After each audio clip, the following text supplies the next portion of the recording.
नर्मदेश्वर शिवलिंग के संबंध में एक धार्मिक कथा है। भारतवर्ष में गंगा, यमुना, नर्मदा और सरस्वती ये 4 नदियां सर्वश्रेष्ठ हैं।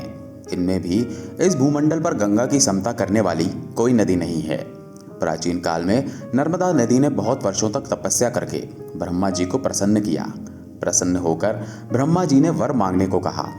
तब नर्मदा जी ने कहा, ब्रह्मन, यदि आप मुझ पर प्रसन्न हैं तो मुझे गंगा जी के समान कर दीजिए। ब्रह्मा जी ने मुस्कुराते हुए कहा, यदि कोई दूसरा देवता भगवान शिव की बराबरी कर ले, कोई दूसरा पुरुष भगवान विष्णु के समान हो जाए, कोई दूसरी नारी पार्वती जी की समानता कर ले और कोई दूसरी नगरी काशीपुरी की बराबरी कर सके, तो कोई दूसरी नदी भी गंगा के समान हो सकती है।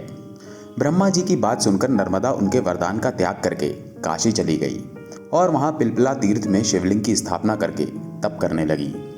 भगवान शंकर उन पर बहुत प्रसन्न हुए और वर मांगने को कहा। तब नर्मदा ने कहा, भगवान, तुच्छ वर मांगने से क्या लाभ, बस आपके चरण कमलों में मेरी भक्ति बनी रहे।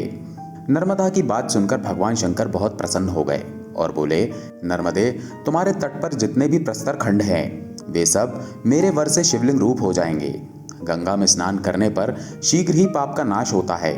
यमुना 7 दिन के स्नान से और सरस्वती 3 दिन के स्नान से सब पापों का नाश करती है, परंतु तुम दर्शन मात्र से संपूर्ण पापों का निवारण करने वाली होगी।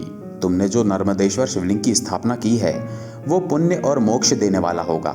भगवान शंकर उसी लिंग में लीन हो गए। इतनी पवित्रता पाकर नर्मदा भी प्रसन्न हो गईं।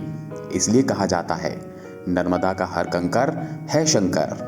हर हर महादेव।